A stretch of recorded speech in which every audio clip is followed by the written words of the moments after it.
I want to thank everyone for tuning in. This is officially the third episode ever of the Earth to Mars podcast with my dear friend, KrebsTLegend. Hello, hello. Streamer, TO, content creator, occasional shadow boxer, and lovely father. Maybe above all, great father.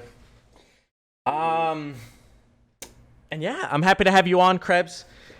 So the Earth to Mars podcast, for people who don't know, I try to bring on people that I see and recognize as doing great, amazing things, interesting passions, interesting hobbies, stuff that I don't know anything about, stuff that I would love to learn about, or stuff that I really recognize as like putting in the work and effort.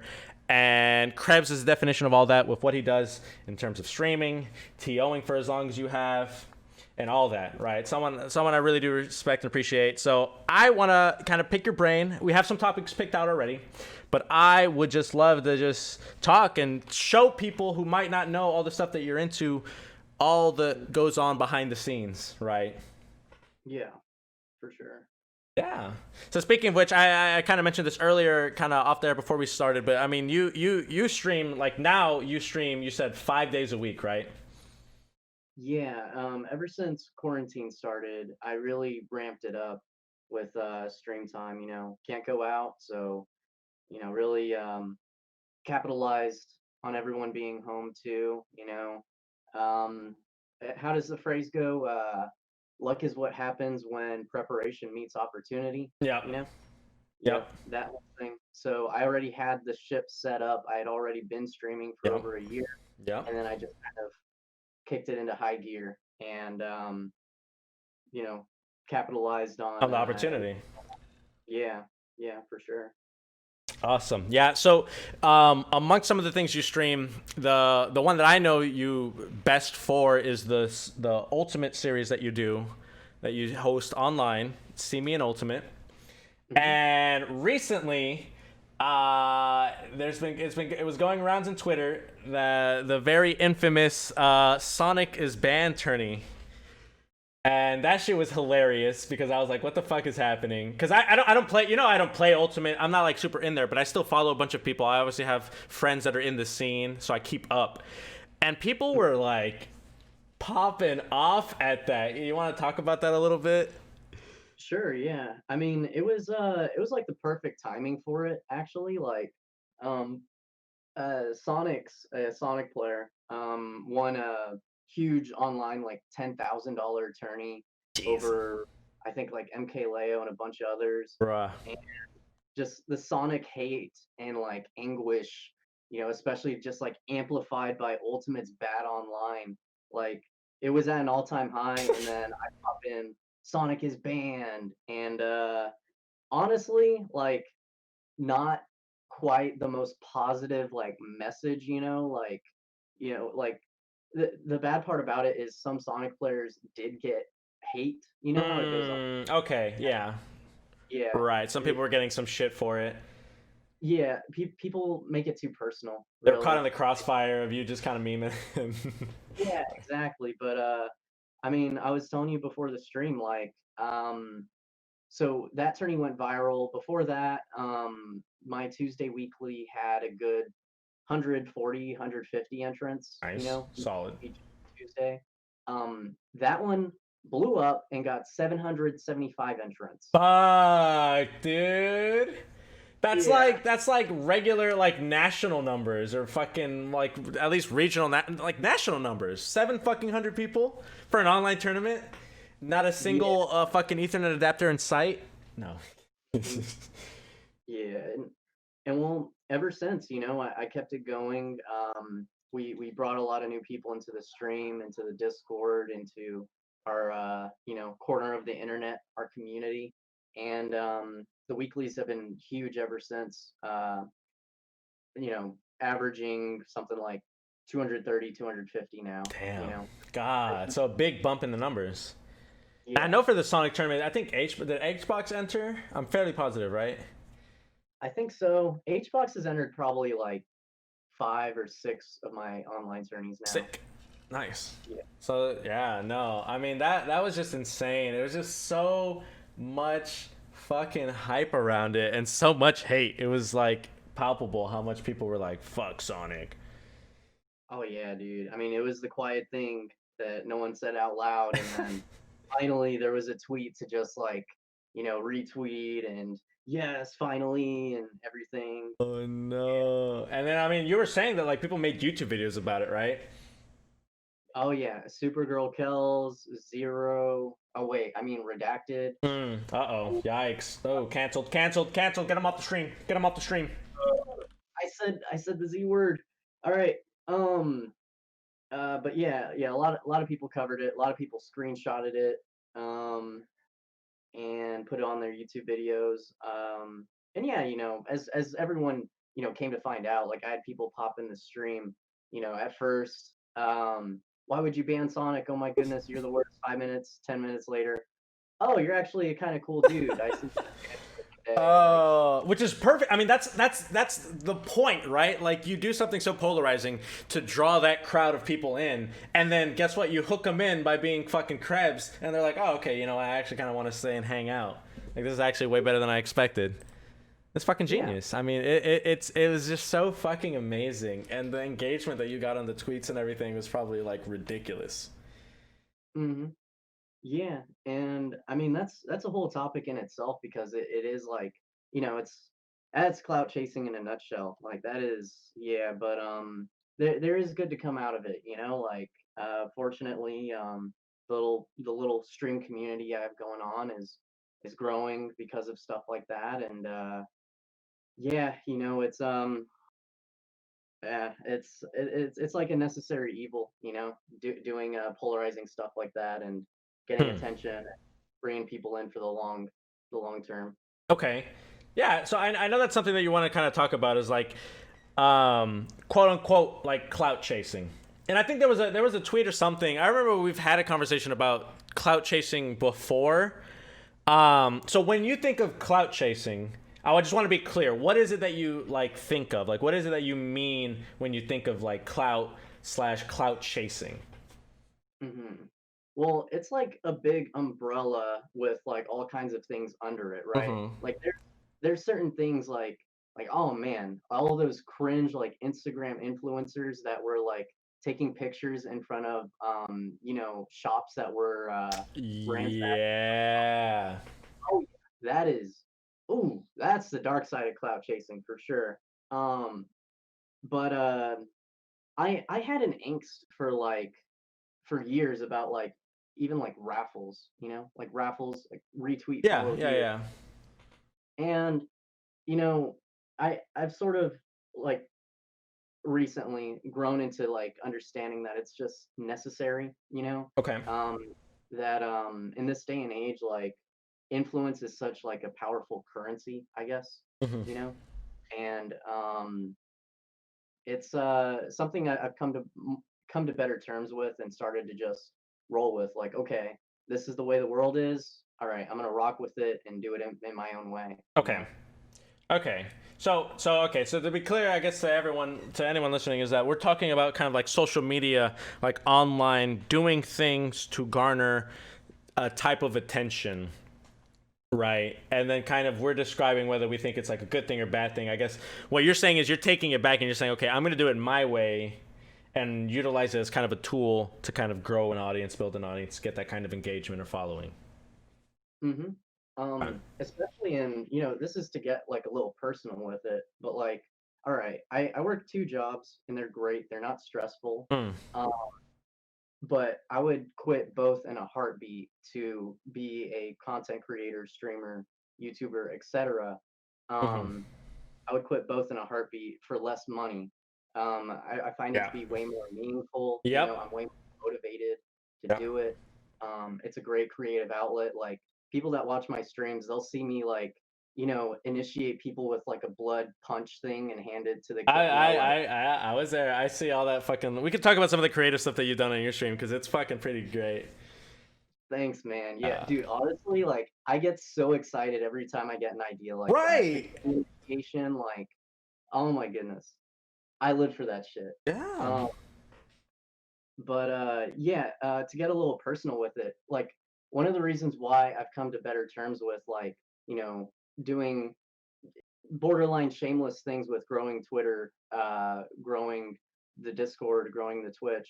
I've come to better terms with it because the way I see it is that can, easily translate into growing the community, growing the sub count, and getting me closer to that goal and living, the life I want to live. Like, and another main thing is like I keep my daughter in mind like 99% of the time with all of this too, because it's like, I want to be a good role model and show her that like you can you can carve your own place in this world. Hmm. You can, make it happen in the way you want it to happen. Hmm. Yeah. No, I 100% feel you on that. Like, I kind of dread, it's kind of these days, at least some of the work that I do. Like, I would much rather be working on like a YouTube video in Premiere or like streaming something with some friends for some, for like a YouTube video than I would be doing some stuff for work, right? Like 100% I feel you. And I get motivated to do that stuff. I'll like lose myself in working in like a video or something and just get lost in that. So I 100% feel you on that. It's like, fuck, man, how can we try to do it? And so like two interesting things. So like in terms of the clout chasing and how you see it, as kind of like something like a kind of like a means to an end. You're like, all right, look, this is like the game. I'm just gonna play the game because this is what I'm looking for, and then overall it's to help benefit my daughter and make sure that like she's good, we're good, and that like happy heart, happy soul, all that. But it's interesting. So I've had this thought / I've heard this idea before in terms of YouTube thumbnails, right?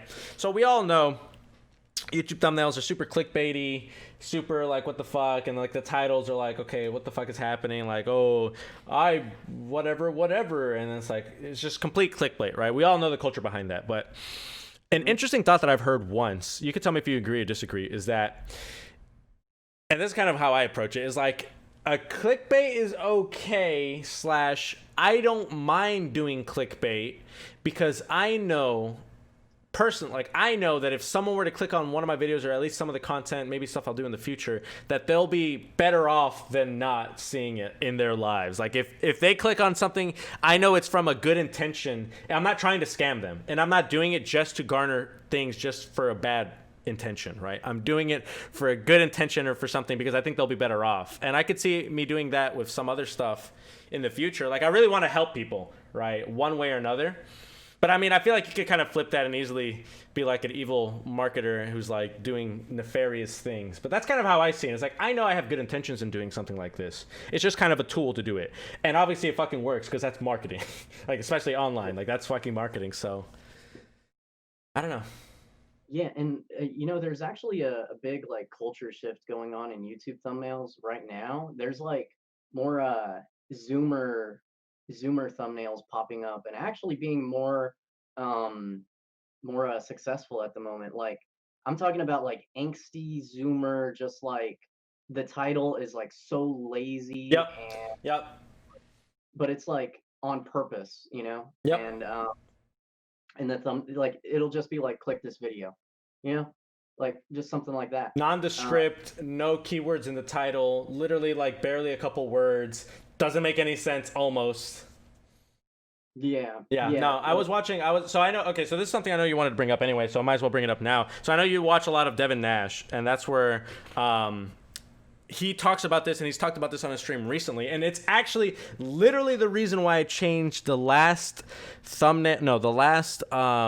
of my YouTube video that I did for my little, like, my Minecraft series that I do. I literally changed it because it was originally what he had described as like a bad thumbnail of like, whatever, episode 1, I'm doing the, video game, whatever, episode 1 playthrough, whatever, right? And then I changed it to nondescript Zoomer sentence, like runoff fragment sentence for Zoomers. And I was like, fuck it. And I think going forward, that's what I'm going to do just to try it out because I have nothing else to do. But it's very interesting to see how a lot of high level people, and you could see this, like go to some of the people that you watch that like have a lot of subscribers and see if they do this, where it's like, they're not describing necessarily what the video is about. It's just like a random thought that happens or semi-tangentially related to the video at hand, It's very Yeah, interesting. and the thing is, like, you can in the description and you know, after like 30 seconds, you know, have an intro with the series name and stuff, and then like hook people in.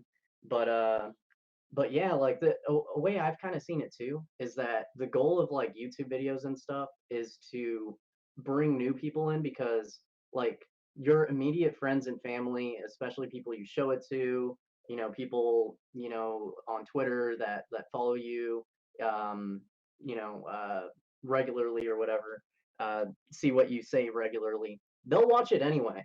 Yeah. Like they'll dead ass watch it anyway. Like Yeah. you put the time into it, you know, like if they know that you put a lot of effort into it, they will watch it anyway. So it's about bringing new people in, really. Right. Yeah.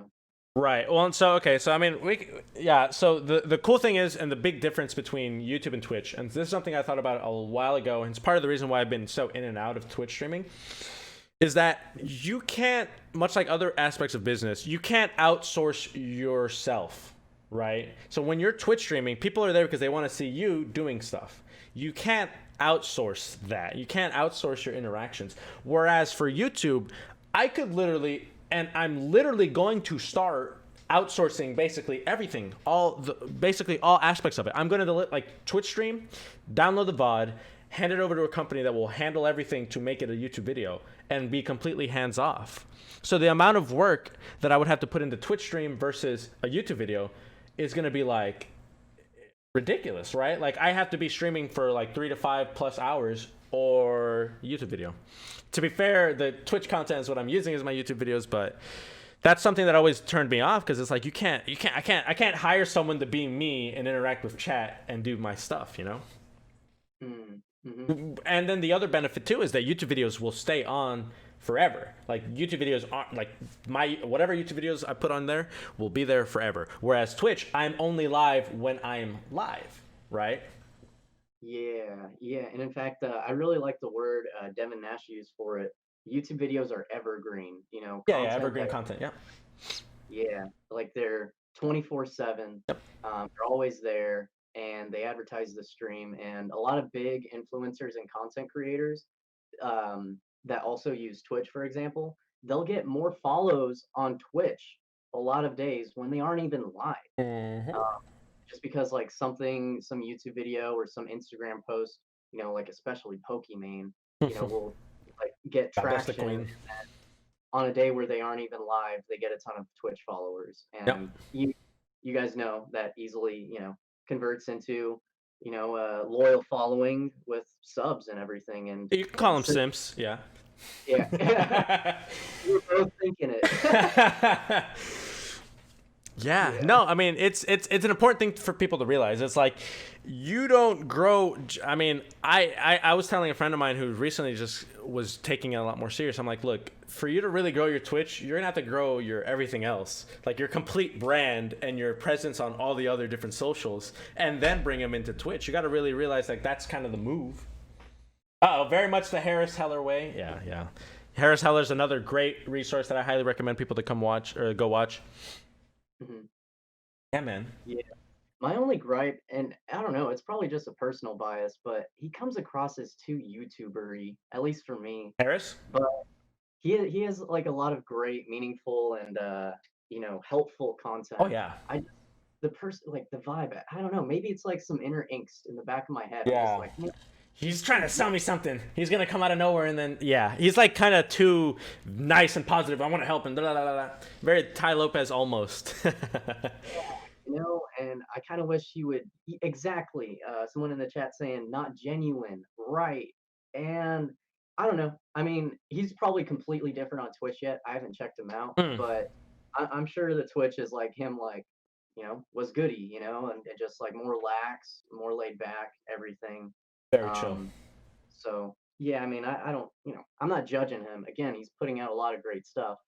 Um, but that's just kind of a vibe I got in the back of my head, like, okay, hold on, this is a little too much of a sales pitch here. So I'm Yeah. gonna be honest. I don't know. I quite know. So like, where are you at? Like, are you mainly doing like Twitch stuff, or are you also doing a lot of or YouTube stuff? Like, I don't know. Can you explain for me or other people watching, like, what's your plan? What are you trying to do with all that? Or like, where are you going with that? So these days I've been working on, slowly but surely growing the Twitter, Discord, and Twitch. Okay. Um, I have ideas for YouTube videos that'll bring people in and stuff. And I do plan on paying editors Okay. very soon to like start getting more stuff consistently up on YouTube. Okay. But that'll all be primarily to advertise the Twitch. Okay. Um, and yeah, basically, I guess you wouldn't mind if I like, start going into my personal journey, Go ahead. That's why you're yeah. on here. God damn it! I want to show people the magic of Krebs that they might not know. Oh my goodness. Please. Thanks. So for anyone unaware, I've been a tournament organizer since 2012, and that started with putting together tourneys at my college, and all kinds of like charity events. And because I had been around the scene a bit with brawl tourneys, um, I knew like about challenge and about setups and everything. And they liked what they heard so much that they made me president of the gaming club Awesome. at and then 2014 went on to hosting at venues. And anyway, all of that led to me eventually starting up my own stream in 2018, late 2018. And the idea for it was to start with online tourneys. Hmm. Like that would be the main thing of it, and then play other games. And you know, like really the main thing is, for anyone, it's just start and then figure out your vision as you go. Yeah, You know. kind of pivot into that kind of variety streamer. Do what I want. People are just there to hang out. Hmm. Okay. Yeah. Um, and I've been like refining my vision more and more like as I go and Yep. everything. Like I've always loved scary games and I wanted to stream them, and I barely got into streaming them a few weeks ago. And everyone that's Yeah. been watching them has loved them. So um yeah, everything like that. But it's definitely been a rocky road too. Mm. Um, that whole first year where I streamed, I would only get good viewership on the tourney days. Hmm. Um, and it did take a while, for sure, to like build that loyal, base and everything. It takes a while to find your people, and stuff. Um, and yeah, you can speak to it too. Like it is a hell of a grind. Like you got to be willing to accept like not looking at the viewer count, because that would be torture. Yeah. You know, Yeah. like Talking to yeah. yourself hours on end. Mm, mm, um, yeah, and I recently heard it in a talk. It's a good way of looking at it is, when you're a small streamer barely starting out, you got to be an interesting narrator of the game and everything when there isn't a chat to work off of. Hmm.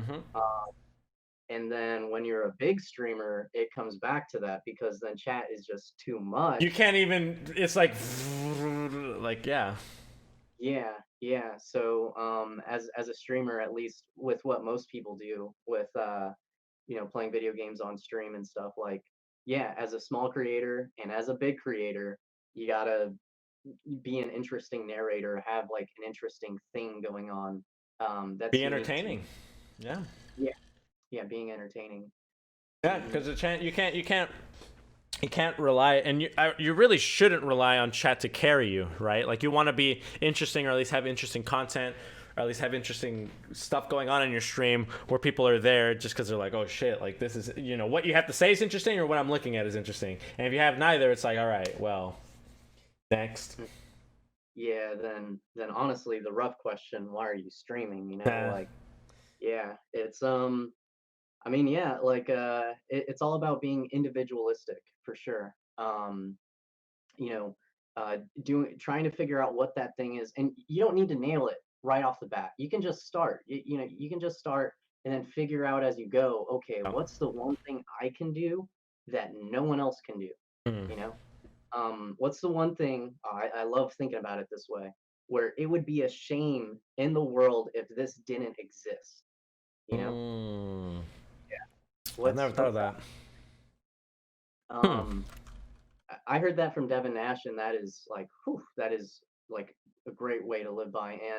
And for me personally, like, scary games and reacting to them, like that is very interesting and everything. And then, like, also, of course, the main thing of the tournament series I do, like, I have so many people that are grateful for us putting it on, running Especially it now, I'm well. sure. Yeah, yeah, and so I've built like that little niche for myself. Like, okay, this is my thing. I'll host tournaments and I'll do them right, and then it's kind of what I personally do. I don't really play video games off stream, so it's kind of like I preserve the magic of video games I feel for that. when I'm streaming. Feel that. Yeah. Which is also a great strategy. So if that was something I told myself whenever I wouldn't be streaming, I'm like, okay, look, if I'm going to be playing a video game anyway, I might as well stream to get practice on streaming and playing a video game, right? Like if I'm gonna be playing fucking StarCraft or World of Warcraft, I might as well fucking stream it so I can at least get those reps of like trying to be entertaining while trying to do something, right? Yeah. That's what Yeah. kind of would help me out of a lull is like I would tell myself like, come on, I'm playing video games and I'm not streaming. I would kind of enjoy streaming as well, so it's like why not try to do that? hmm Yeah. And again, like just figuring it out as you go, what you can do to make it more interesting.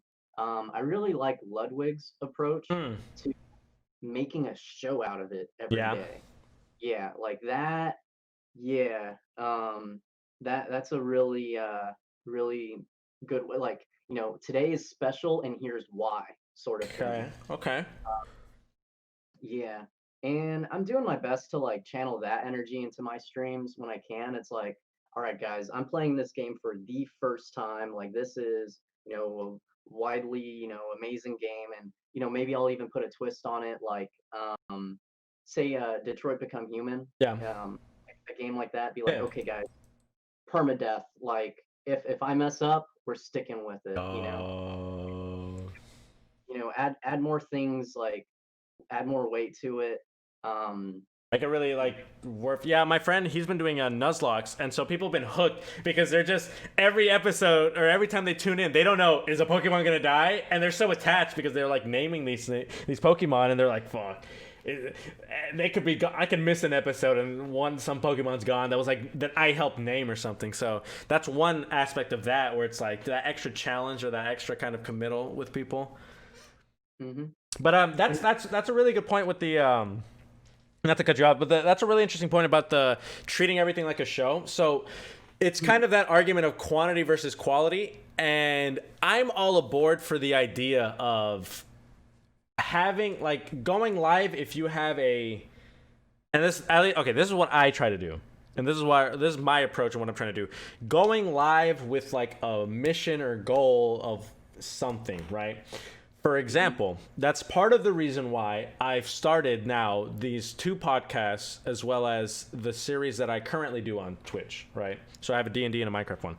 But that's like I don't I if I do go live some other time it's just super completely kind of random whatever, but I try to have like actual shows where if I go live this is the show that you're getting and this is what you're gonna expect, right? It's like it's kind of I think like Devin Nash likes to say like a pre-produced like like a produced show or whatever, and I kind of do like that approach because it isn't just kind of like mindless playing. So like back to kind of what I was saying where it's like, okay, if I'm going to play a game, let's go live. It's like, okay, if you're zero viewers live just playing a game and not being interesting, it's like, okay, mhm. there's a good and bad to that as well, right? So that's kind of why I've taken this approach of like, okay, I'm going to have these shows, I'm going to do them on Twitch so people can see and then put them on YouTube eventually, right? So I 100% feel that approach. Yeah. Yeah. But also on the note of like someone streaming, zero viewers, and doing their best to narrate or anything, that's the good thing is, you can always just go back to the drawing board, you know. Yep. Um, Nothing to what lose. yeah, like what is the new thing I could try then, and what what new thing could I put in the title to hook people in? Yeah. Um, what new approach can I take to this? Or even if you're like a mid-level streamer, what vibes could I help facilitate more? Which chat messages should I pay more attention to and emphasize more? Hmm. What vibe on my stream am I really going to let have more weight Hmm. around here? Um, and me, for example, it's part of like, being individualistic and stuff. Me, like, I'm a sucker for like, innuendos and like, slightly like, oh, kind of adult humor, like, oh, Sure. so, and a lot of people have caught on to that. And like yesterday was a trip. Like, we were talking about it earlier. I ended up streaming 13 hours because Yeah, you're a like fucking monster. the energy was there. Like, Yeah. You didn't want to turn it off. You're like, let's fucking go.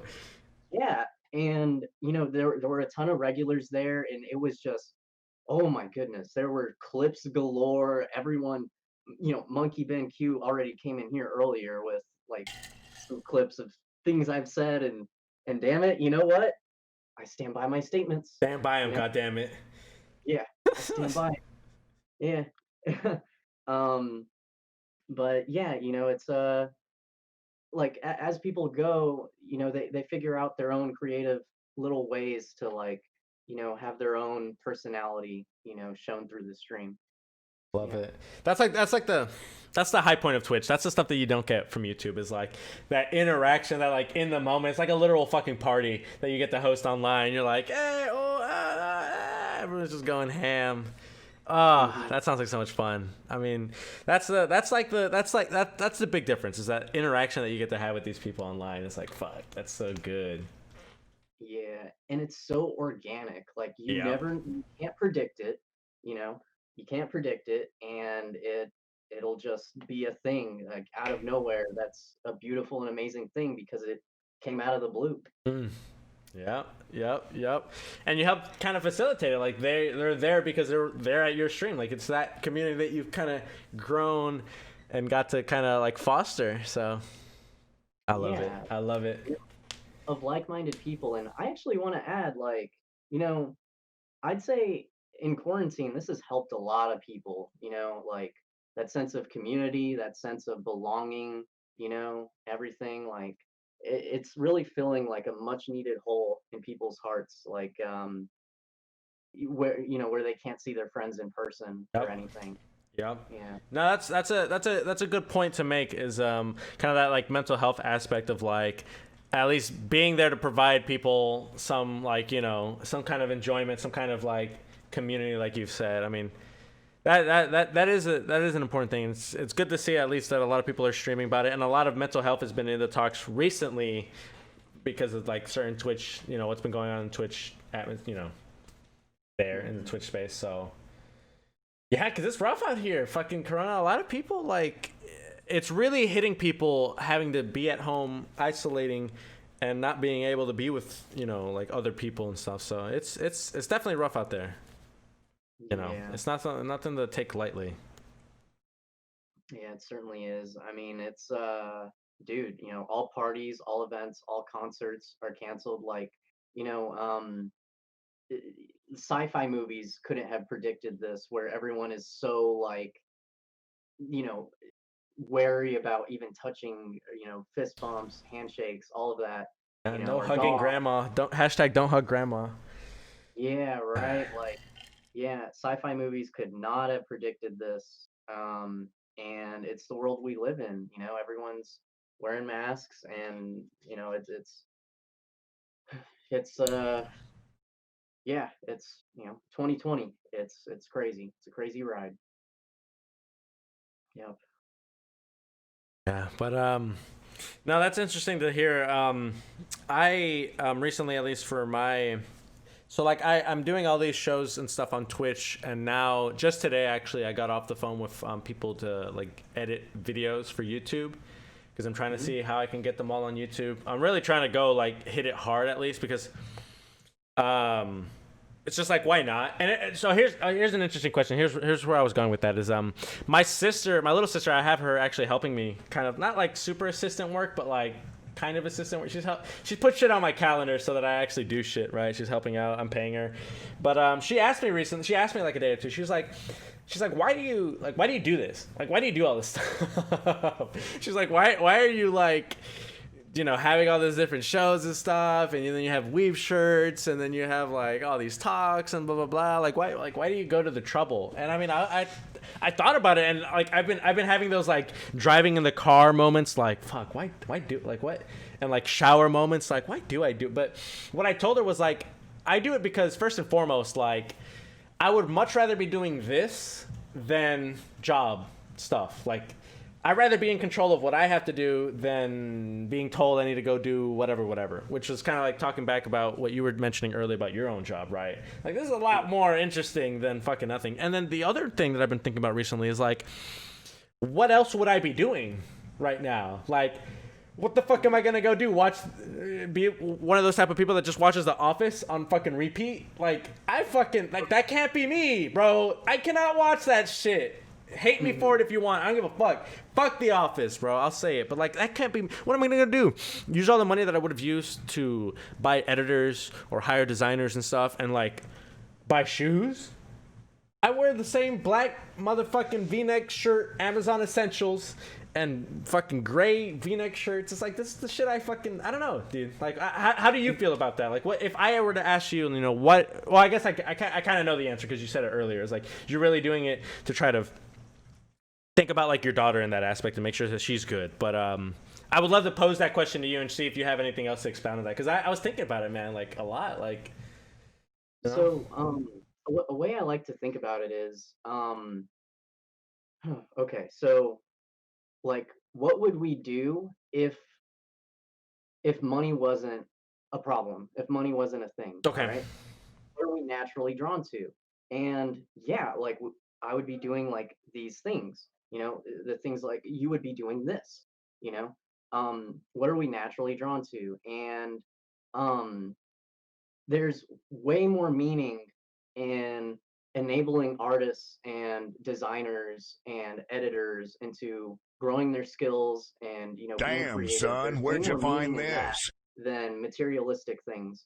Like it's actually like a new like trend coming up in our generation and Zoomers. People are giving less and less of a shit about cars, for example. yeah, I don't give a fuck about cars. Yeah, exactly. I Like, drive a Sentra. I don't give a fuck.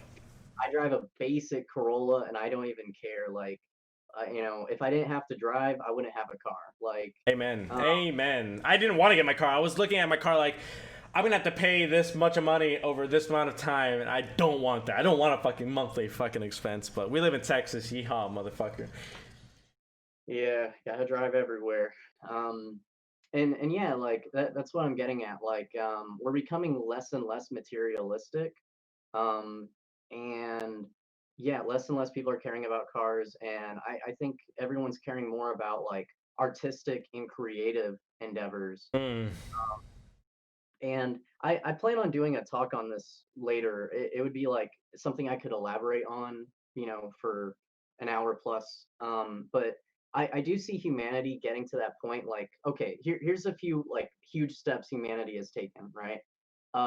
3,000 years ago, crops became a thing. Hmm. That's when villages and communities started coming together. That's when um, governments started to become a thing, then religion, all of that. So crops in itself was like a big boom, right? Hmm. You could also view the industrial revolution as another big boom, enabling travel and free flow of ideas, all kinds, just a huge another boom. You know what I think the next boom is? The next big boom that'll happen in the next 50 to 100 years is humans being freed from needing to work. Mm. And by AI and automation taking over, doing all the meaningless stuff, making all the crops, making all the food, Yep. doing everything.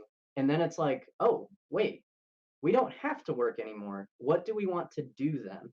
We're free to philosophize, we're free to create, we're free to do anything, you know? Um, So that's what I see as like the next big step for humanity. And again, I plan on, elaborating on that in my own talk in the future because Nice. like that's where I want to see us go too, you know? Yeah. Yeah. I mean, I feel like no one should have to work a job because they like have to work a job. Like if people didn't have to work in that sense, or at least those types of needs for society can be met, and other people are free to do other stuff or like pursue things that they might actually have or like would want to do. You know, like imagine someone who has to work, 40 plus hours or whatever doing something because they have to, they have to sustain themselves or their family or whatever, and then saying, hey, we're gonna take care of that. How about you, go figure out, take up something that you've always wished you could but never could. So that's very interesting ideas, like the that freedom of opportunity to be able to be like, let me go see what I would want to do instead. And I think that's honestly when you go into a lot of kind of I don't want to say self-help, but a lot of kind of introspective types of media, a lot of like that's a reoccurring theme, right? Like what would you be doing if you didn't have to work? Or what would you do, what do you do in your off time or when you have fun that you enjoy doing? Like if you could do something forever for the rest of whatever, what would you do instead, right? And that's a very important question because that kind of leads you towards what you would actually really enjoy or what you might be good at or might, all that. Yeah. And there was actually a really good question posed in chat. What about the people that, are potentially aimless and don't know what they would do, for themselves? Hmm. And fortunately, like, there's a lot of like people that can like lead the way. There can be like content creators that, can they'll need video editors. They'll need there will still be people working for others, Hmm. um, but it'll be a way more like voluntary transaction. Yeah. Yeah, right. Yeah. Yeah, That's the big right. thing with fucking work now. A lot of people probably feel like, oh, I work and I have to do all this shit that they have like I have to do for work. Whereas like if I could voluntarily do some other my own shit, it's like I would rather much do this than this, right? Because I want to do this. And either those don't exist or I can't do it right now or what have you, right? And so what you're saying is like we get rid of some of those things restricting that and then it's like, look, here's what you can kind of do. I think what I would say on that aspect of people who don't know kind of what they want to do or create is like um in your from what you've said so far, like if we imagine a situation where some of those needs are met and people are free to like do that, it would be a matter of now they have the freedom to actually go try different things, right? Like if you have to go fucking work at JCPenney's, you can't fucking go out and try all this different shit that you got to try a lot of things. And that's what I kind of tell people in general is like if they don't know where they're kind of at in life or what to do, you got to try a lot of different things, right? Like you got to try to, especially if you're kind of younger, maybe in college or out of college or that college age and you don't want to go to college, it's like try a bunch of different things and see what you like, kind of figure out because it'll come to you. You gotta keep looking for it is what I usually say. Yeah, for sure. Like, I mean, that's like, I was naturally drawn to tournaments. Mm. Like growing up, my mom always helped me put together great birthday parties. I'm saying like 10, 11, 12, and up. Um, all my friends, so somehow, like for some reason or another, would end up all coming together. And my birthday parties were the birthday parties, The you bomb. know, that everyone would, yeah, like because my mom would be so thoughtful, like what kind of food does this specific person like, what, Gotcha. this, what are y'all gonna do, and what is this and that. She would be so thoughtful about it, and her being my mom, I guess, I have a lot of the same traits, and I carried that host mentality over into tournaments, and I guess one way of putting it is I love bringing people together, Yep. yeah, Feel and that. it's hella what I would do. I would be doing the same exact thing if money wasn't a concern, and I would be doing it full time. And that's what I'm working towards, And there's fortunately a lot of opportunities on the horizon, like once quarantine lifts, um, with a lot of in-person events and everything. I can foresee it getting bigger than football and Yeah. and basketball and stuff. It's yeah, gaming in general and So big. I mean, everything with. it's in like high schools now. Like I know here in Texas, UIL, they recently partnered or something with esports org or esports something to have like a platform that they can use for like esports in high schools. And so that's very Mhm. interesting to me and something I was going to look into more to try to get more involved because it's like, shit, if I could fucking have done esports in high school, yeah, game Dude, over. No, but yeah, no, right? it's very interesting. I mean, I definitely can see how it would get bigger, but it's more interesting. I mean, it's interesting for me to hear how you try to relate back how you were kind of growing up and why that might have led to, or how that might have led into how you feel about it now. So that's very interesting to me. Yeah, yeah, for sure. And well, I was just gonna say, like, on the note of esports growing and stuff too, TV is dying. Like, Yeah, fuck yeah, TV, dude. oh my goodness, like Fox News, all those, like, please die already. Yeah. And Netflix, YouTube, Twitch, all kinds of streaming services. I mean, Disney Plus, even, screw it. Um, a lot of those are going to be popping up, and they're going to be taken over, picking up where TV left off. Yeah, no, I feel that. Like, if I look at myself, at least the mediums that I consume, it's Twitch, and YouTube, and that's it. Maybe Netflix if people are over and they want to watch The Office for whatever fucking reason. Hmm. Damn. Those people, you know. I can't Yeah. stand. I'm sorry. I just want to.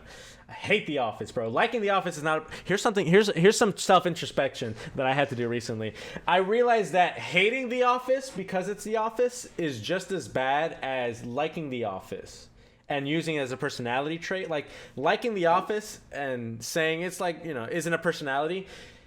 Hating on it that same way is still pretty bad. Like I don't want my personality to be hating The Office. Hmm. You know, I don't know, man. On Tinder, you'll see people. The Office is my fucking. If you can't quote The Office, and I'm just like, I, honestly, I'm ruthless. Anyway, Yeah. It's that's I for mean, the dating podcast. Don't worry, don't worry. We don't have to. That's okay. It's okay. It's okay. We don't. I yeah, don't want to talk about The Office. yeah. We want people to be more individualistic, really. Yes, Right? have a That personality. Yeah, yeah. Be more unique, please. Yeah. That's it. Yeah. That'll summarize that. I guess we could segue here into everything crazy that went on with July and June's cancelings in the Smash community. Dude, Yeah, man. Every day I was like checking on my phone, like who got canceled this morning. It was bad, dude. It was bad. yeah. And like people are still being outed and everything, and I mean it's crazy. Just like you know, I could never have predicted that many people with like allegations coming out against them. Left and And right. hmm yeah, it's crazy. And like, the main thing is it's just so many people I knew or knew of. Yeah. And like, Yeah. then It was a lot of big names that it's like fuck. Like big names that like when you think of Smash, you think of these people, and it's like fuck.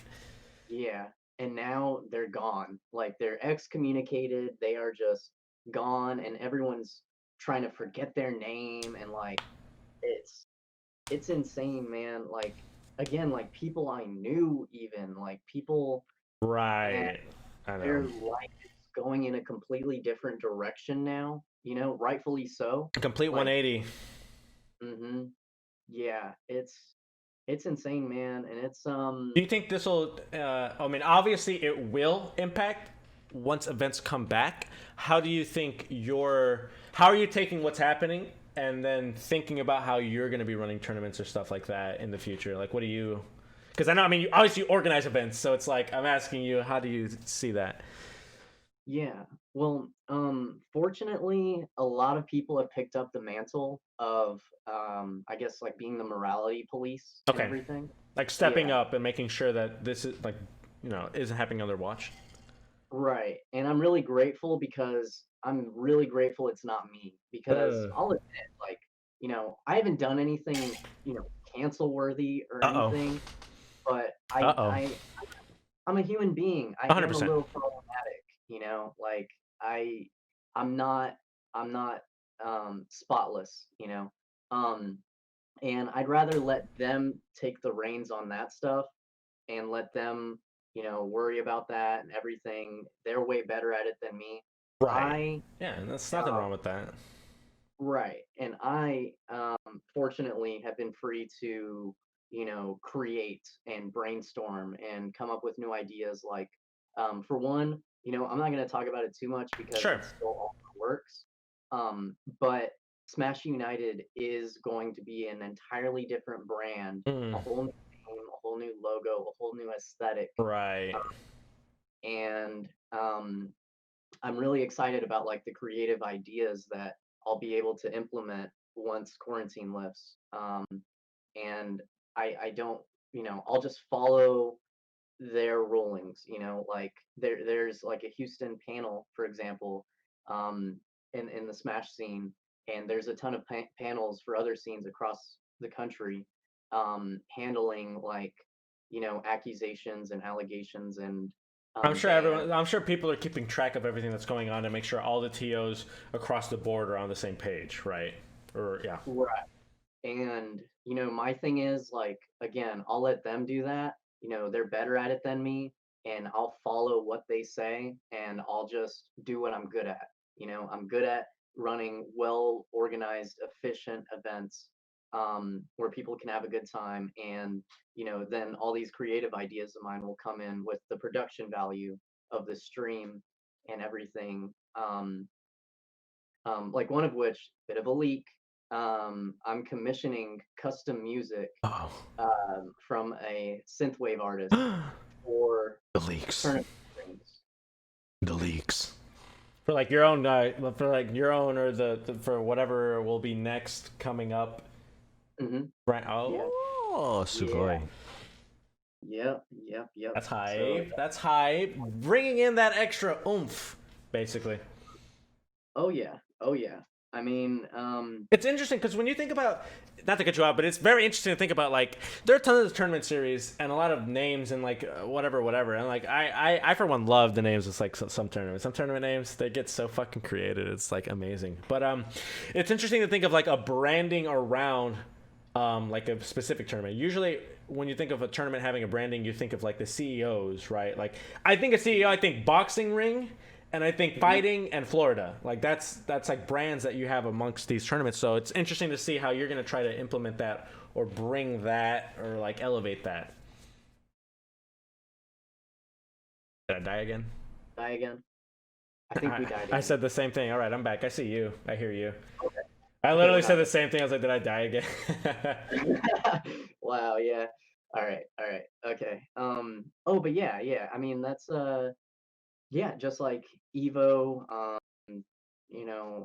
or wait, Evo is kind of canceled. Oh man, yeah, Wow. Come on, Krebs. Very insensitive of you, honestly. I just want to. the E word. Yeah, but yeah, CEO is a great example. And I want more TOs to be creative and unique about what they do. And I'm gonna do my best to take that with me and the tourneys I'm gonna do. And I mean, that's even when quarantine lifts, I do plan on streaming just as much Nice. or more. And really just doing like a big tourney once every month or two to like kind of be able to focus on like the aesthetic and the production value, everything. So yeah. Yeah, because I mean, tournaments are their own whole ass fucking beast. Because it's like, if you wanted to get really granular with it, it's like you could have your whole. Tournaments could have their own branding. So I'm thinking my experience having gone to tournaments is like, even like locals is like you could have a whole branding in terms of all the graphics that you have. If you do recordings, all the graphics and nameplates and everything, as well as thumbnails and making sure everything's all divvied up. And it's a lot of work. Like I really do you know, a lot of people like to, or at least, okay, this is something I've experienced at least in my own. So like, I'm speaking from like PM and P plus. Is like, people always want to complain like, oh, when are the VODs gonna be up from this tournament that I went to? It's like, yo, if you're not in there helping record, helping like even fucking commentate, helping produce or anything, it's like I don't want to fucking hear it because you don't understand the work that goes into. Let me take this 5+ hour fucking VOD, turn it into individual 10-minute fucking 10-15 minute fucking clips of battles, have people's names and tags and everything. It's like they don't understand the production value that goes into even that. Right. So when you think about a machine that can take any fucking tournament you throw at it, and then having thumbnails, clips, VODs, the whole everything, it's like it's a lot of work. Would be very interesting to see how people handle, do slash have out. So that's my own gripe. People don't fucking get it. They want to complain. When are the VODs coming out? It's like, bro, can't even understand. That's those people that just like plug in their GameCube controllers and plug them out, and like that's their community fucking involvement. It's like, come on. Yeah, and it's on some free market shit. Like that's where like people should start talking with their dollar and like, yo, like, okay, if there was a Patreon, then we could divvy up some money, like have someone in a paid role specifically dedicated to uploading the VODs. Yep. And then you can expect Smart. it at a manner. Like people need to start thinking with their dollar more and like, okay, this is what I want to see in the world. I want to see these VODs up more quickly. Here's a bounty. Where the people involved are happy and paid, Yeah. Like because I'm sure a lot of, not to use the term grassroots, but like a lot of local scenes, they have people doing it out of the kindness of their fucking souls. People who just want to do it because they love the game that they're playing and the people in the community, and they do it out of like they take it upon their own volition to do that, take their own fucking time and effort. So, and that's a very interesting topic too, just in and of itself, because obviously, we came up, at least I know I came up like through Smash and all that, and that's kind of my experience with like esports and competitive gaming that I could like see and participate in, especially in real life. But it's very interesting because when people think esports, I wonder how many people getting into esports that have no idea about it. I think there's a niche, or there's a specific voice that you can have as someone who has been there from like the ground and actually running locals and doing these type of actual in-person events that people don't realize. Because when they think esports, they're like, oh, look at these giant tournaments and blah blah blah, all the budgets and like Riot Games and blah blah blah. When really, like, I think of esports, I think two motherfuckers sitting down at a TV. I think two people playing over LAN, just fucking whatever. Like that's the kind of thing that I think is missing. And so I'm just kind of spitballing, brainstorming, because it's like something I could see, especially so like if we think of social media as like a LinkedIn or something, like I could see how that'd be a very interesting voice that I don't think gets listened to a lot. Maybe now more, maybe to be fair, maybe now more because of collegiate stuff is happening, like collegiate and esport and high school stuff is happening, and that's fucking, I started and came up, and it was a lot of collegiate stuff for me, to be fair. So it's very interesting voice that I think might not get as much attention that is interesting, because it's like that's a underserved market of like people who just run fucking tournaments. Like challenge is a godsend, and stuff like that. So it's very interesting. I'm just thinking out loud, but it's very interesting. Yeah, I mean, it's all underground. It's all very grunge. I mean, it's like comparable to 80s and 90s skateboarding, before their before Yeah, I'm gonna bring a fucking CRT, plop it down, let's go, bitch. Yeah, exactly. Like, no, man, back in the day before MTV like popularized it. Um, I mean, I'm speaking like from what I heard like on a recent Joe Rogan podcast with Tony Hawk. Mm-hmm. Yeah, like I heard that one was good. yeah, it was so grassroots. Like, there no one could even think of making a career out of it. And esports, yeah, is it went through a similar thing, and now there's actual stadiums, shows, but a lot of us, we've seen the ground level of it. We've seen the underground, the little locals at anime shops and Yeah, stuff. amen. I saw the picture of when you were working at that one anime shop, and I took a picture because it was like opening day or whatever.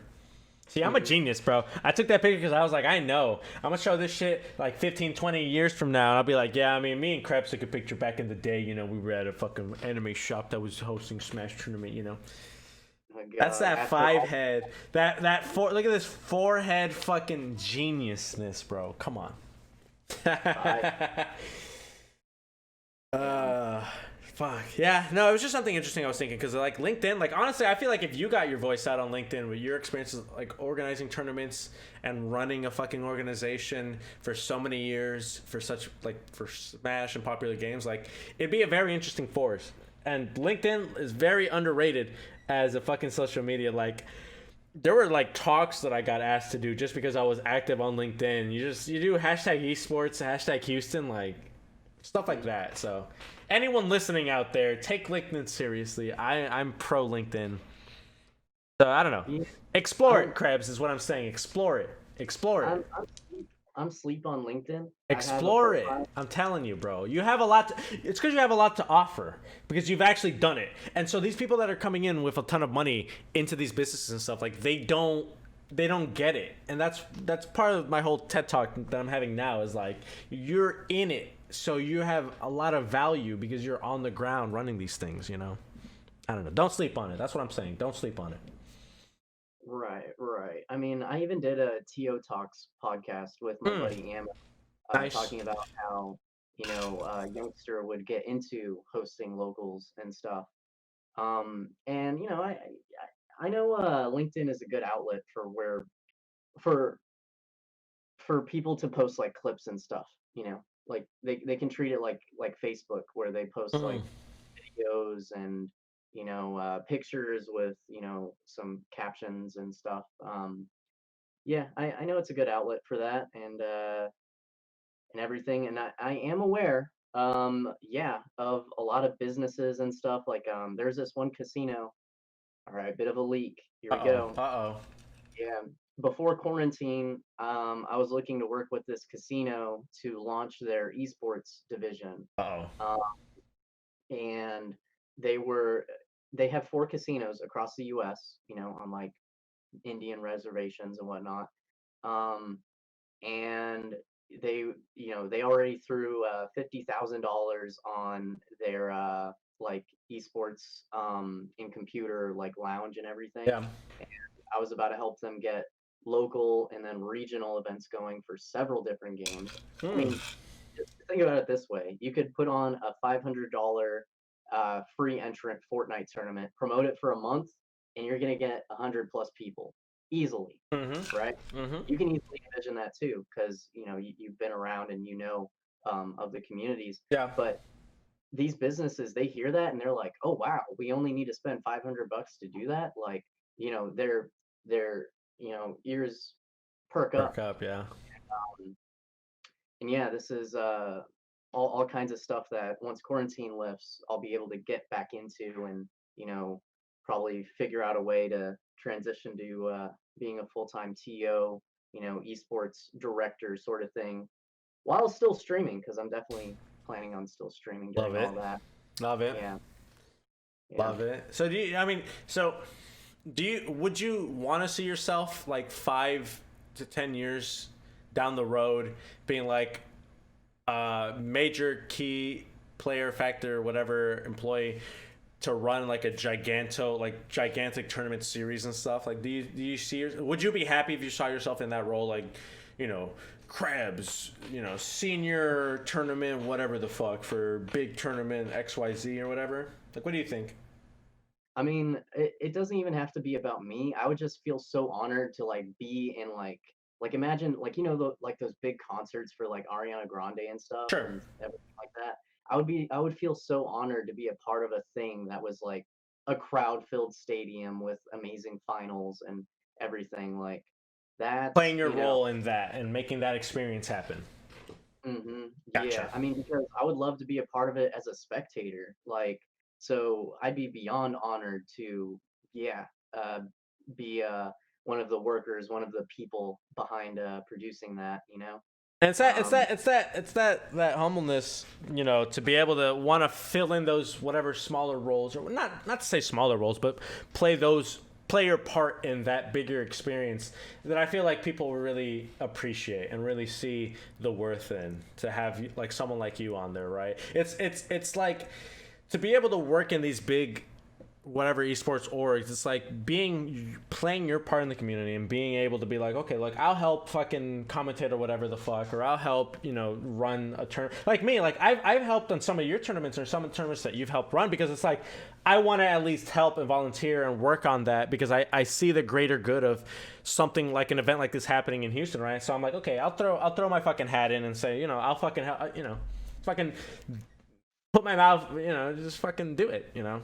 So yeah. I think that's something that's really important. And honestly, if people were to ever ask me like how to get into esports and stuff, I would say, I mean, like look to your local communities and start becoming like a major person engaging in the community. Like see what you can do, because it's like there's always a want and need for someone who wants to help do anything, right? And so if the people in your community see that, you'll start being the person that people can point to in the community, like, oh, that person, they're super helpful, they always help out, they're really nice, really appreciate everything they do. And you never know where those other people that you know, those people you build relationships with will end up, right? Like a good example of this is you know, I don't know if you probably know like Neptune and Justin. Yeah.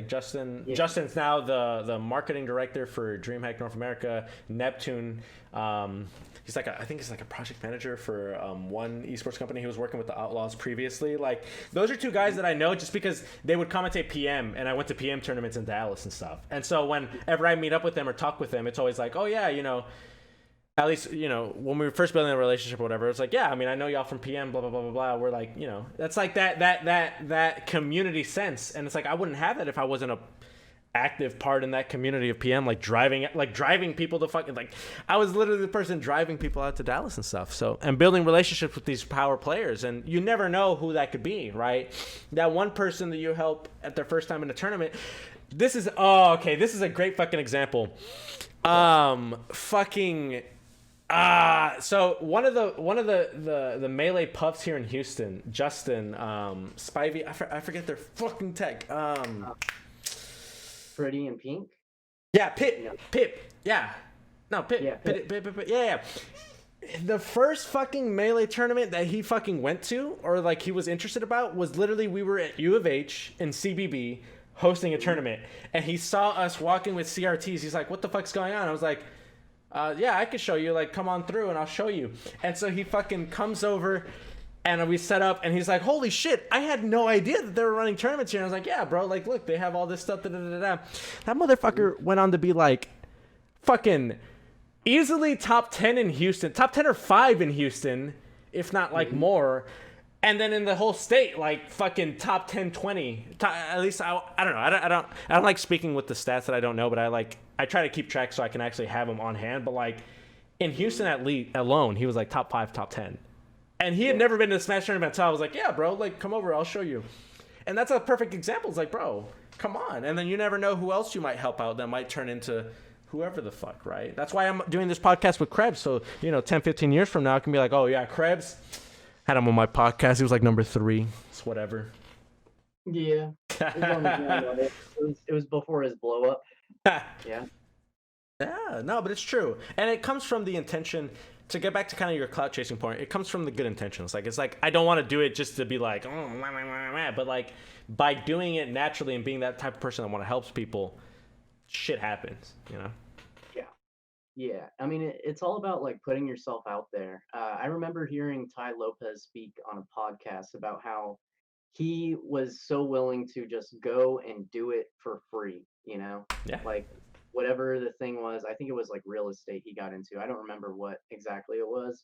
But yeah, just, go and be a part of it, go and be active, meet people, and just let it all happen to you, just you don't know where it's going to go, and just hop onto the ride, just let it go. Mm-hmm. Let it go.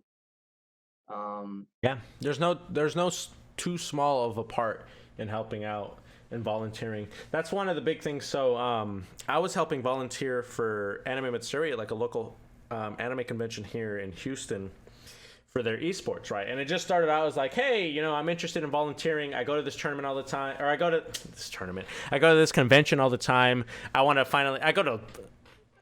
If you don't know, I go to a lot of anime conventions, and this one's like here local. So I was like, you know what? Let me finally help out, do my part, so I could say I help volunteer. And I mean, they were super ecstatic to have someone who had experience at least running tournaments or being in that scene to help out. And I was more than happy to help. And so I got to play a bigger role in my community and meet a ton of great, awesome people, like some people we have in chat, some people tuning in.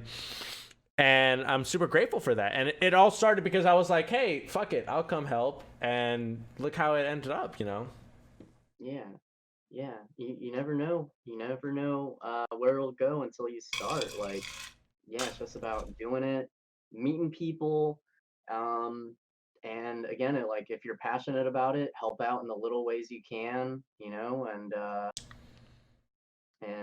you never know where it'll go. Like, I mean, even outside of the community, like just the connections that are made. I've I've I've both helped people get jobs outside of the community, Right. and I've I've seen you post about also that, yeah. yeah, and I've helped there's been like one or two situations where people I've met through the scene have helped me get a job Awesome. even, you Awesome. know, like it's very meaningful stuff for real. Like, you know, people are able to eat uh because of, you know, like a chain reaction of, you know, I met this person years ago, became friends and everything, and then oh, like they happen to have inside knowledge on where they need a person for this thing, and then yeah, it just and then it translates to holy shit, I don't need to starve. Like, Yeah. you know? At the best, it's like, damn, I just helped this person figure out their situation and be on their way. Yeah, That's yeah. amazing. No, I mean, it's one of the more powerful things about esports is that like community building and getting to know people. Because I'm sure there are a lot of people who like if they didn't have esports, if they didn't have like Smash Bros and the community in here, like, you know, who knows where they would be, you know. Mhm. Like a lot of people's their majority of their friends are from communities that they get to play with live and in person and stuff. And it also goes harkens back to what we were saying earlier about like how difficult it is now for people that not be able to see their friends that they would do stuff with potentially, you know, because of the Rona. Yeah, the Rona, man. On that note, it's crazy, dude. We're still in you know, the first phase basically Bruh. still. It's not going away anytime anyway. Mhm. Yeah, it's we got to be ready to stay home. Got to do everything online. Stream like crazy. Mhm. Mhm. Yep. Um So, is there anything else that we could elaborate on, like from earlier? I'm thinking. I mean I know that you're really super duper interested in talking about kind of like content creation, like marketing in that aspect. I'm more than happy to explain about kind of like my what I've been trying to do, what I'm planning on doing in that field. I Mhm. also would love to talk about kind of some of the creative stuff that you've done on your own stream. So I mean, I've said this before on stream, but some of the stuff that you've done with your green screen and the different scenes is really interesting to me. My favorite is the TO desk, right? So what Yeah. you'll do is on your stream, twitch.tv/KrebsTLegend, you will have the bracket that you're running, the tournament you're literally running on what looks like a monitor, and then you'll be it's you off to the side with like a little like looking at a little laptop like you're fucking editing a thing, and it's the literal TO fucking desk. And like anyone who's Yeah. gone to a Smash tournament knows like that's the TO fucking desk. Yeah. That's where Yeah. shit happens. And in fact, like, let me speak on that because before, like a week or two before I started streaming, there was this blackjack streamer called Hyphy, and his community was full of degens that, I don't know, like they would just meme around about like the money he was losing on the bets or winning or anything. And he had a pretty like sizable community of like 50 to 80 people there consistently. And he inspired me a ton Mm, because he was the guy that was super creative with a green screen, and yeah. he would like teleport to, you know, the sub club, and it was this huge club, and he was like, "Hey, welcome to the sub club. Redeem your drink ticket with Shaniqua at the bar." Like, this shit had me dying, Yeah. bro. And So so, creative. yes, and so ever since then, I was like, okay, I need a green screen, and I gotta like, I'm gonna figure out my own things in my own ways, and the TO desk, that's one. The bar I have where I'm sipping next to Ryu. Yeah, love it, love Um, it. That's like classic. That's like vintage Krebs stream. The fucking yeah. bar. Hmm. You've taken many a shot at the fucking the fucking bar. Hmm. Hmm. Some regulars are even like, Krebs, like, watch it with the alcohol, and I'm like, guys, I only drink 1 to 2 days a week. I swear, like, it's not a problem. Um, which on that note, yes, by the way, anyone and everyone listening, alcohol is literally liquid poison, it is, Yeah, I highly don't recommend it. yeah, as as you say. I mean, yeah, Yeah, I'm like definitely not trying to get that Smirnoff sponsorship, bro. It's bad. I love doing fake sponsorship. That's my new thing. I'm mhm. trying to get that sponsorships, bro. Truly, like I hate Truly because it's so tasty and it's only 100 or so calories of hard seltzer goodness. And when you don't want to drink a beer, you can have a Truly. Mhm. Where it's delicious, and you know, uh, higher percentage than certain beers, and I mean, God, it's the worst. Am I right, everyone? I love it, bro. Uh, but yeah, like I guess on that note, like yeah, hyphy hella inspired me with all the green screen stuff, and more people should try and be individualistic with their streams. What can a viewer get from your stream or see from your stream that they wouldn't see anywhere else? I mean, like right here, intellectual conversations, diving in deep into topics and even memeing around with a damn Mars hey, background. man. Like, what the heck? You're on Like, Mars, bro. You said you wanted to come to Mars to show me what's happening on Earth, bro. I had to bring you up. I was like, beam him up. yeah. So here I am, gang. Here I am. Yeah. Love it, man. Love it. Yeah, yeah. I mean, yeah. I mean, definitely the creativity in that aspect and keeping people interested. I would say a really good person to look at if you're looking for creative ways. Like this is someone, the person I'm about to recommend. Like they were outside of Twitch and then they came in, and I guess they had a team working with him. But he's integrated so nicely, and all his scenes and everything looks good. His name is Kenny Beats. He's a producer. He's produced for a lot of like rappers and stuff.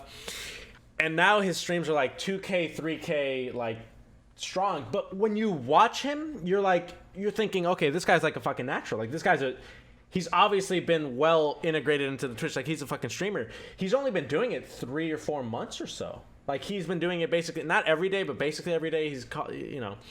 And when I first started going to his streams, I was interested because he'd made songs that I know, like songs like he's produced on songs that I fucking know, and like you probably fucking know, and I'm like, that's super cool. But he's so down to earth about it, and he's like, his stream is so fucking creative. Like he has graphics and stuff popping up all the time, and he has like different scene changes that are all super interesting, and it's very, very, very good example of like a super creative streamer. So I highly recommend him to you and anyone watching to get some from knowledge from. Because there's always so much you could fucking do, man. Even me, I just recently, so I have a stream deck that I bought kind of recent, like last month, and I was like, okay, I need to get some more interesting sounds. So I put the Naruto sad flute, the sad flute that plays the. And then to be funny, I got the Naruto sad flute, but on a recorder that's played badly. So it's on a recorder like it's like fucking terrible. And so just interesting stuff like that, like just having different sounds and stuff. I'm trying to be big on like having different sounds that are super cool. I try to have different scenes that are just interesting or whatever, utilizing green screens. So it's a different way to differentiate yourself. And so someone comes in, they're like, what the fuck is happening, Yeah, it's like one way I like to think about it too is you build like a lot of inside jokes with your stream too. And then like like especially that sad, poorly played Naruto one, like, say when you get bodied in a game, like, someone's gonna play that and it'll be perfect, and that came out of nowhere. Like no one could have written that in the script. No, like that Yep. was just off the cuff and natural, and it's more beautiful that way too. Yep. It's the beauty of live streaming. Mm-hmm. Oh yeah. Yeah. It's good. Man. Yeah, all this stuff is so cool. I really like appreciate living in this day and age where like we can be creative with stuff like this, you know? Yeah, yeah. Have this type of outlet to at least reach other people in such an interesting way, and really like get to kind of like know people, or at least get to really do stuff. It's very interesting. Uh-oh. Yeah. Oh no. Don't. Okay. For people who are listening to the audio, people are bringing up Krebs' dirty past in my chat. The dirty past. Oh no. I'm problematic, y'all. Oh my god. Yeah, I mean, I don't know. I feel good. I feel good about everything we talked about, man. I feel like we touched on some stuff we didn't even think we were gonna touch about, and like we oh wait, oh shit, I'm just about to get canceled. Fuck. We politely consented to things and topics that we wanted to expound upon. Wait, what? I didn't consent. No, I'm kidding. Canceled. No. Yeah. I mean, anything you want to leave us on? I think this is good. I think this is good. I'm sure we'll stay on for some people. For the lovely people who managed to catch the Twitch stream live, we'll probably I don't mind staying on for a little bit. I think for the YouTube folks, anything you want to leave? Just that. I mean, we had some people in the chat talking about how they're excited to stream. Just hearing some of this stuff, and the main thing. And I hope I don't sound too preachy about it, but just do the thing and do what you think you might love to do, and then every single day you can look into a new and better way to do it. Like do it badly, damn it, and then just figure out things as you go. Like it's more natural that way. Like I still feel like I'll look back on some streams and be like, okay, I'm kind of cringing at myself, but screw it. You got to put yourself out there if this is what you want to do, and just improve on it as you go. Start badly, but start, period. Yeah. I respect that. No, I really do respect that. We were talking about that a little bit earlier about how it's just like I bring this up a lot when I stream because it's so important to me. But like just seeing how Banjo just started his fucking podcast, like the night show, just seeing how he did it was such an inspiration to me to be like, fuck, dude, like what am I doing? Like I've been wanting to do this. How long have you known me and been like, oh, the Real Marzbar wants to start a podcast, and just never doing it? And it's like, fuck, man. Like the idea's been there and stuff. And thankfully, I did do some kind of like pilot finally, and like pre-Rona, and now during Rona, I'm finally taking it up on it. So that's part of the reason why I really do appreciate you coming on, Krebs, because we've been talking about it for so gosh darn long. And I know that you have so many great ideas and a lot of really important experiences and stuff to talk about. So I really do want to thank you again for coming on.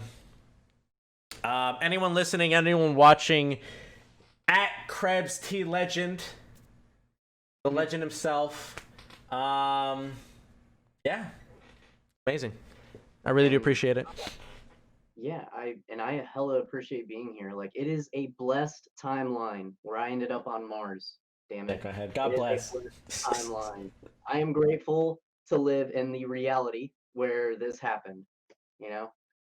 Amen. All right. Well, here's to the next one. We'll probably stay on a little bit if people have any other Q&As and stuff. I don't want to keep you too long, but I do appreciate it. And that's the show, everyone. Thank you so much.